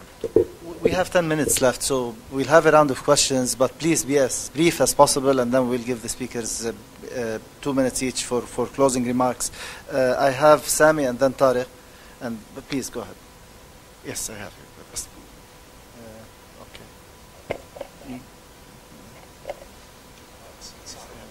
This. I was just thinking of the title of the panel, which says Resilience in Authoritarianism or Revolution. I'm thinking of probably the way I would look at it, I would want to reword it in terms of rebellions and resilience in authoritarianism. Meaning both of them are occurring, both of them are happening. The way I see it, of course, uprisings may change to become more comprehensive revolutions or may not. We really don't know. It's too early in the process. But it's a process. That's the main thing. Main thing, it's a process, and we are very early on in the terms of this whole process. And it's very clear that at least I don't want to count winners and losers, but at least I can say they're winners. Winners in this sense is that people were able, in a sense, to break this full control of and hegemony of authority in a sense and started to suggest that there are alternatives. Okay, that can go, of course, in different ways. And if I want to look at the rebellions, I see different ways of how the rebellions were able to succeed or not succeed in one way or another. I just want briefly to suggest an example. In 3 cases of Libya, Yemen, and Bahrain, we've seen external intervention being significant. But this external intervention, in my eyes, didn't at all reach to a new regime or a new status quo that is really fit in place in this sense. Of course, they vary from each other. Bahrain is, of course, is very different in this case. Meaning, it's a process that still is going on, and this process, of course, we cannot say at all at this point what kind of an outcome may occur. 5 years down, 10 years, 15 years down the line, probably we're going to see it very differently, and we're going to learn from it in many ways. 2 quick questions, really. One to Bassam. Bassam, what do you think the relationship, if any, is to the economic crisis within the Western countries and the deep impoverishment that begins to take place externally, and also their exporting of external aggression? And Rami, when you use the term religious believers and economic atheists, what I so understood from that, in a sense, is that the economic atheism creates its own gods, for the want of another thing, which have to be embedded within the gods of yesterday's enemies, that these are also reflections of certain classes. So the so-called Islamic movements within Pakistan represent a specific and a definite class.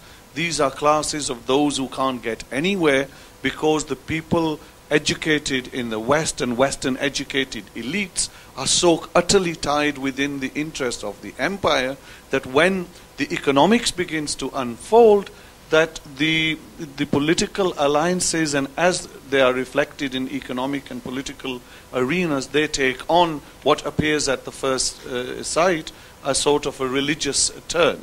But underneath, they're actually economic and social organizations only dressed in religious terminology. So in the sense of the usage of your phrase, is it not that the economic atheism is, in a sense, the capitalist mode of production which dominates, and they have no other way out but to go into that?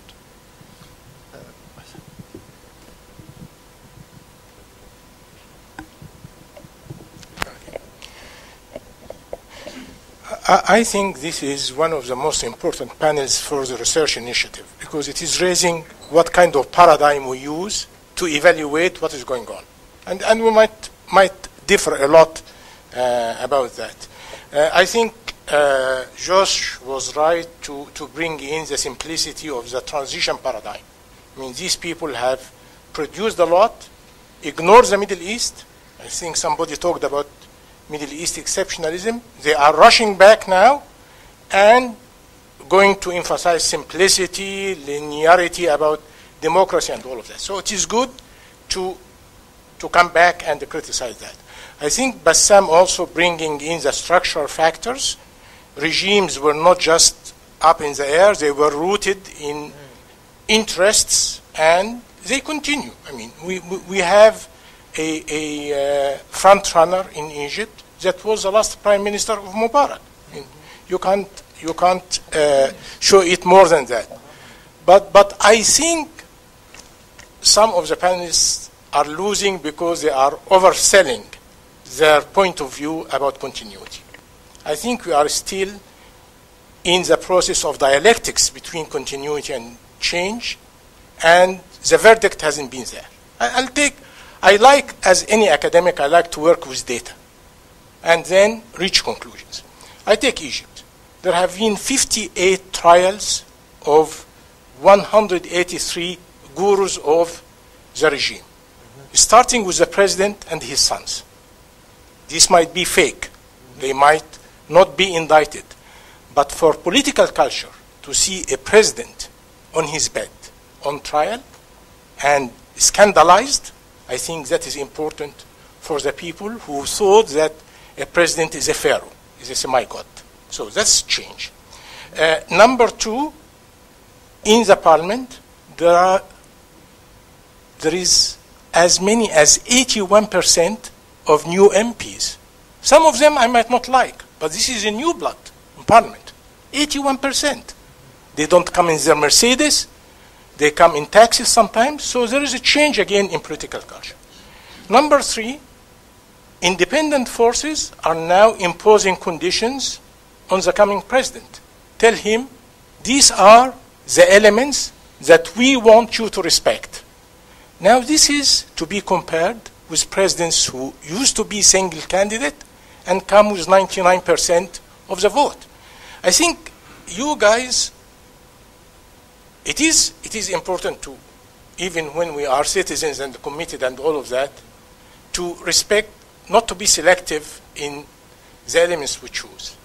But also, and coming back to Ziad and the narrative, I think if we go on saying to people that what has taken place is not important and it wouldn't lead to anywhere, we just push them to despair. And I don't like to miss that opportunity. Issam? But please, quickly.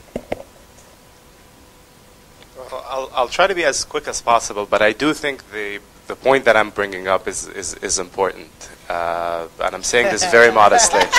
Yes. It's my worst. It's definitely my worst trait, my modesty. But what I'd like to say, I'd like to go back to this issue of changes, how much changes we're observing, optimism versus pessimism, because I think this issue is important. Because what's at stake is not just a question of optimism versus pessimism. It's not just a question of predicting what's going to happen next, but it's a question of how we're going to answer this issue of, or address this issue of how to formulate new research initiatives. And of course, I can only speak for my own discipline, political science, because after the uprisings, I have seen two different trends of, two different responses from people who study Arab politics, particularly, and you see this very clearly pronounced in the case of Egypt. You see sort of one response that's a very kind of like orthodox or old school response, is kind of viewing this, trying to depart from the study of authoritarian resilience and the study of authoritarian renewal, and trying to revert back to sort of a reformulated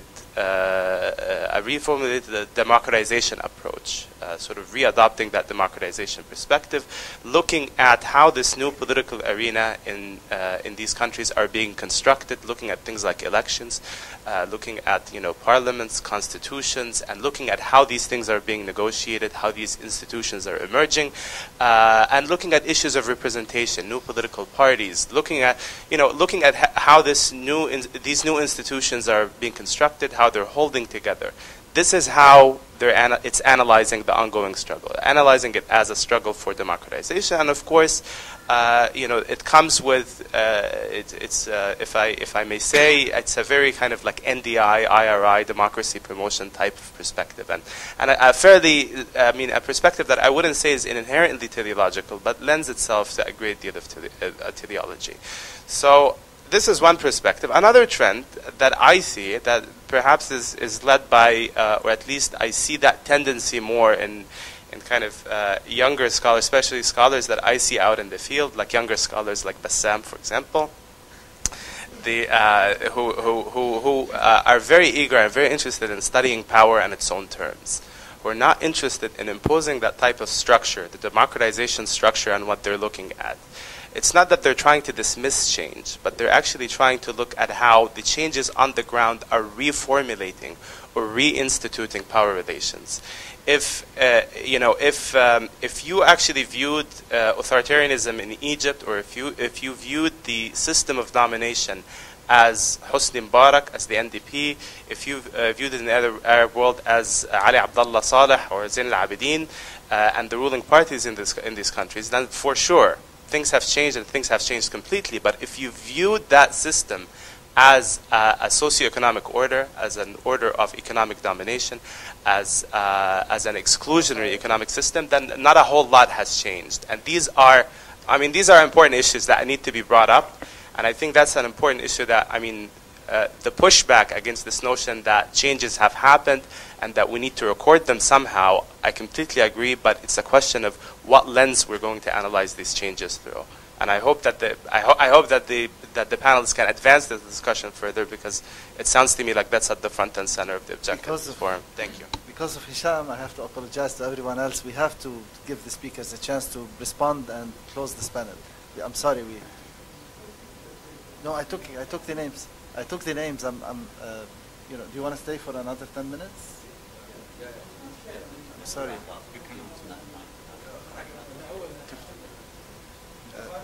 Let's get the answers first, and then you can ask them questions after in the last panel. Okay. What is the relationship of the economic crisis and the things we discussed to the Western countries? I think I'll be as brief as I can. Who asked this question? Yes, sir. So I think that there are two factors that connect the region's problems to the economic problems of the West. First, the easy answer, and that is that neoliberal economic policies in the United States have produced similar effects in that country, as we have seen with the not too successful Occupy Wall Street movement there. In the U.S., too, we have seen an unprecedented alliance between political and economic elites, which revealed itself most explicitly in the post-war reconstruction period in Iraq. And we can talk about this, but I don't think that's sort of the focus of our discussion. Secondly, the second factor is the increasing global competitiveness that is decreasing the size of the pie to be fought over or redistributed.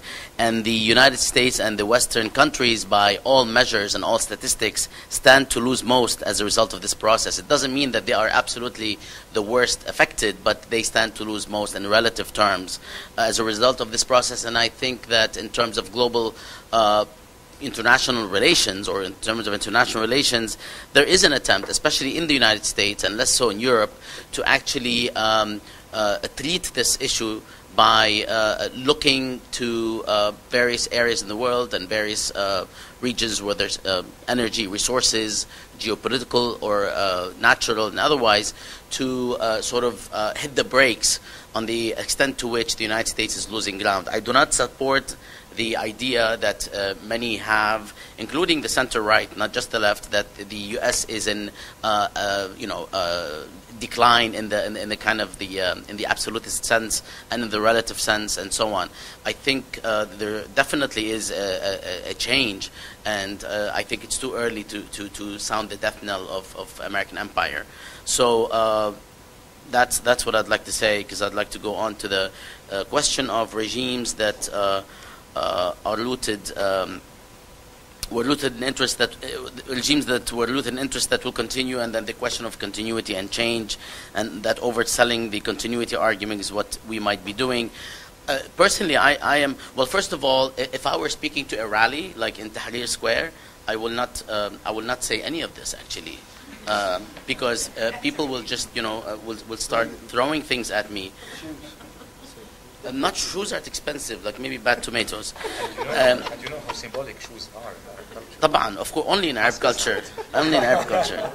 So I'm not sure if I'm trying to sell continuity or sell anything actually, as much as analyze the persistence of political economic structures absent serious challenges from new sectors that must emerge, that must, as in quotation marks, must challenge, must organize.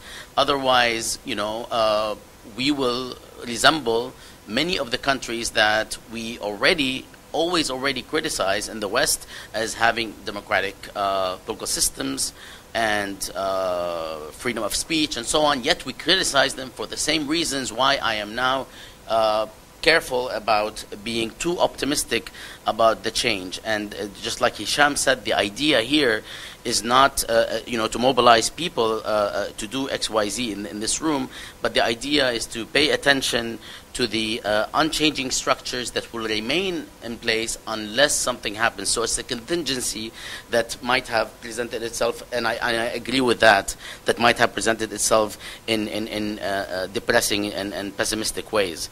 But I really want to underscore this idea that in the end it is really not about democracy. It is very much about power.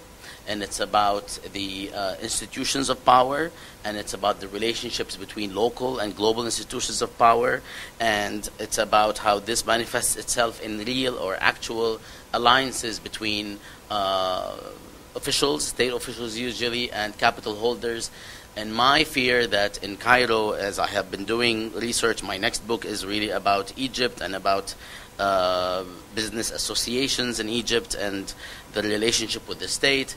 My fear is that all of the people that I've interviewed, minus the big ones, Ahmed Izz and others who are either in jail or completely marginalized, they are sitting in the background. I know that they are sitting in the background. I followed what they stated and what they discussed during, not the beginning of the revolution in Egypt in 25 January, but a little bit after, how they all sort of resigned from their position of, regime supporters and took more of a neutral stance. And then all of a sudden, close to January 11th, they began to actually become or present themselves as the bastions of revolution, and now are sitting in the background, and they are, to use, for the lack of a better word, they're waiting, because when the time comes to rebuild Egypt, quote unquote, these are the people, the capital holders, those who can invest, who will be actually reached out to participate in this idea of rebuilding Egypt on grounds that are perhaps even populist and so on in declaration, but in reality the structural power of capital is going to determine most of these relationships, especially if certain groups take hold of power, including the Muslim Brothers and so on. The other groups, as you all know, and those who are working on Egypt know much more than I do, the other groups that are trying to challenge this are still embryonic. They're very divided. They need quite a bit of time to actually mount any serious challenge as a party or as a movement to these groups. And I think that this is what I'm trying to sort of caution against, rather than say that there is no hope. On the contrary, the new space that exists today for mobilizing is actually fascinating. And the idea that there can no longer be, and thanks Ziad for repeating something which I'm going to repeat again, the idea that you can no longer oppress in the manner you oppressed in the past. In other words, you have to adopt a different route, maybe the American route or the British route of oppression, that can actually be sort of sanctioned in some semi-legitimate way, or and so on. But we can no longer go back to the kinds of oppression that we've witnessed. People are able to speak, to organize, even if it's limited. I know Josh basically mentioned that this is something that might be worse than in the past, but there is movement. I mean, in Egypt several months ago, there was a movement against some mayor that was elected who was corrupt, and people went to the streets, and as a result, this election or appointment was recanted. So, I mean, and then of course there are things that are similar in Tunisia despite the continuing problems, and I'm very optimistic about those things. If I were in a different setting, and are we on camera? Yeah. Shit. You're in a different setting. If we were in a different setting, just like what Josh was mentioning, one would focus differently, not in changing the fact, but in emphasizing what is not talked about enough and de-emphasizing what is talked about too much. In this setting, among a group of people that know exactly, or for the most part, that know exactly what is happening, especially from a political standpoint, I think it's good actually and healthy to be more cautious and a bit less optimistic. Thank you, Issam. I, of course, endorse everything you've said. And I wanted to say, Bahrat, that, you're right in pointing to all the changes and that to the fact that our world will never be the same in here, while it has remained the same for a long period, very similar to each other, and that this presents opportunities for change, and that the fact that we're in this stage, at least I can speak for myself, is that we're a little bit frustrated with the speed at which things come, and that they will eventually need to come. But just so that if you were young in the 1980s, you probably remember the Sex Pistols and this song, I am an anarchist, and then he says, I don't know what I want, but I know I want it now. And I'm not like that. I used to. But so that we're not accused of being like that, I want to say exactly what I meant when I said things take time and they're not going in the right direction, while some other things are going in the right direction. And this has to do with power structures and how power is being reproduced within a system that has different players, but in which the power framework does not seem to me to have gone to a total and complete change. Taking, accepting and acknowledging the fact that the president, in tribunal is a great thing, and I was very, very happy for that. Ahmed asked why rural areas, and then I was asked, what would you do? What are the theories? I'd say, rural areas, when we say marginalized, it not only means that they don't have a voice, it also means they're not part of the plan. If there is a plan, they are not part of it. And if they're not part of it, it means that there is absolutely no future. Of course, bringing me back to the Sex Pistols, but in a different way. But there is no future for that at all. And that is exactly what makes them different, although class-wise, there may be a gradation of class in there. But they are different in the sense that there absolutely is no future for them in any of the economic plan in the way we see going. What's going on in there?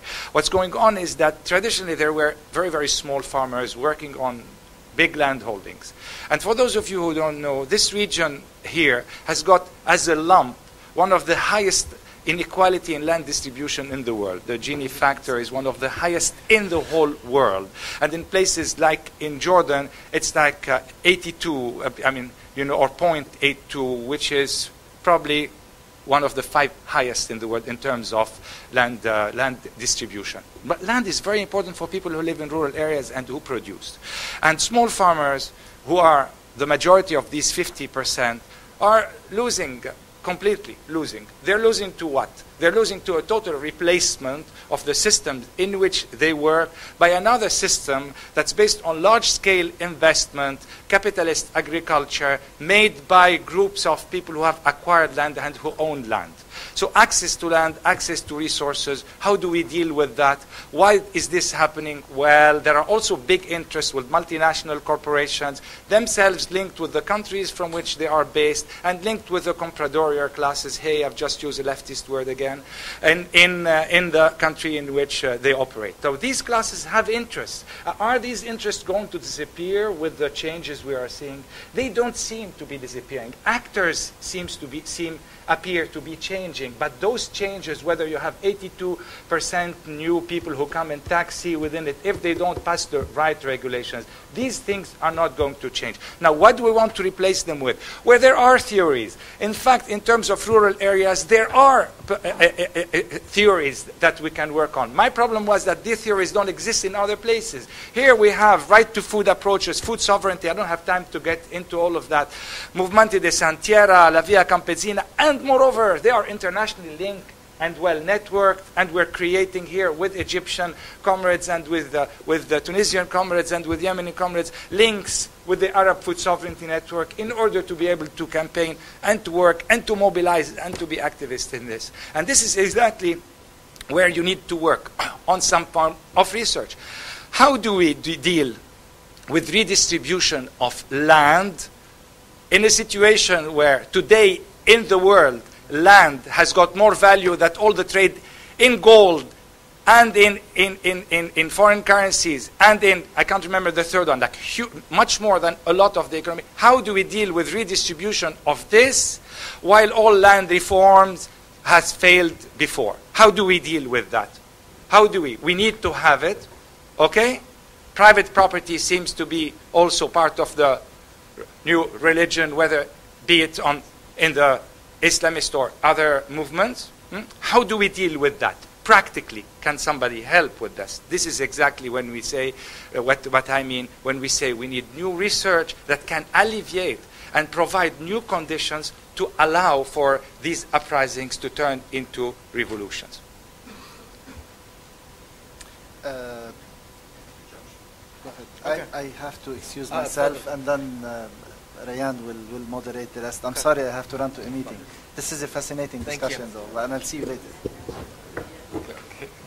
Okay, so just incredibly quickly, and you know, again, I'm not really trying to predict what's going to happen in the next couple of years or whatever. I'm just trying to document very meticulously what has happened. I mean, and you know, in terms of this despair and not has that much happened that Dr. Bahjat brought up, you know, I think sometimes appearances and spectacles are dangerous because they give the idea that there's more change than actually has happened. So, for instance, if we look at the elections, right? In Mubarak's days, elections, the goal was to suppress the vote so that people would not come out and vote. And it created these illegitimate sort of parliaments, illegitimate sort of constitutional amendments, whatever.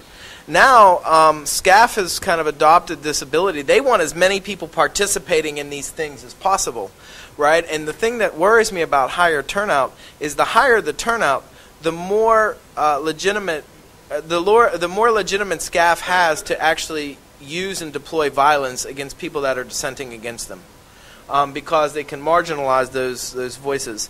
And lastly, you know, regarding the corruption campaign, I would just agree with what Hisham and Bassam said about re-examining these sort of spectacles or the appearance of this as a way that they redesign the sort of power relationship. So, for instance, in the corruption campaign, oddly enough, people that were connected to Gamal Mubarak, who were in direct competition with the military, were the people that got busted on corruption charges. People that had links with the military companies, like Naguib Sawiris, not on corruption charges, still operating. So if you are a client of the military, you're still operating in the business world without a problem. If you weren't, then you're out. And in terms of what this means is, what you had is, at least under Gamal Mubarak and Hosni Mubarak, and you had this system where the military and these sort of civilians were competing over these sort of neoliberal designs for the economy. Now you have a monopoly, right? You have SCAF controlling all the access and the gateway to capital, and what this means is it's not neoliberal at all. It's a guaranteed investment if you're an outside investor. So the people that are speaking on behalf of neoliberalism are actually benefiting from a system that's incredibly anti-neoliberal because it's only based on the sort of relations with the sort of gatekeeper. And so, I mean, I guess that, you know, I mean, this is what I'm more or less interested in. If we wanted to examine this and sort of, is it neoliberal? Is it going to keep going neoliberal? I think you get a different answer than if you look at these power relations. I can feel everybody's a little antsy, so I'm happy to talk about this over lunch or dinner or whatever. Email me, tweet at me, whatever. Have a good day. The Provost had suggested that we do this democratically, and if people want to extend for another 10 minutes, we're running really behind. We can take a quick vote for people that want to extend literally 10 minutes. That means the comments would have to be a minute each, or questions, and then direct answers, and that would be it. So raise your hand if you think we want to extend. Okay, so we'll close this session.